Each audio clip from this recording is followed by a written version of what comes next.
సాతాను ఎవరిని మృంగుదునా అని వెతుకుతూ తిరుగుతుంది అని దేవుడు బైబిల్ గ్రంథంలో రాసిన దాని గురించి ఆలోచన చేస్తున్నారా? ఆ వాక్య భావం ఏంటంటే ఎవరిని భూమి మీద అది వదిలిపెట్టదు, అందరినీ ఏదో విధంగా ఈ లోకంలో నుంచి తీసేయాలనేది ప్రయత్నం చేస్తుందండి.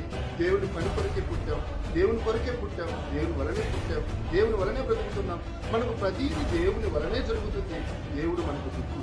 ఇలాంటి మాటలన్నీ కూడా ఆ నీ హృదయంలో లేకుండా ఇది చేయడానికి హృదయంలో విత్తబడిన వాక్యాన్ని ఎత్తుకునిపోతుందండి, నిన్ను ఒక పిరికివానిగా మార్చేస్తుందండి. కాబట్టి హృదయాన్ని టార్గెట్ చేస్తుంది, హృదయంలో వాక్యం లేకుండా చేస్తుంది. మొట్టమొదట ఏమండి, పరలోకమైన తండ్రిని హృదయంలో నొచ్చుకునేలా చేసిందండి. అది సాక్షాత్ యేసుక్రీస్తు దగ్గరికి వెళ్ళి నువ్వు దేవుని కుమారుడు అయితే అంటూ ఆయన మాటలతో రెచ్చగొట్టిందండి. మనసును టార్గెట్ చేస్తుంది కనుక మనమందరం కూడా సాతానును ఎదిరించడానికి వాక్యాన్ని తెలుసుకుని వాక్యాన్ని హృదయంలో ఉంచుకుని బలవంతులం కావాలి.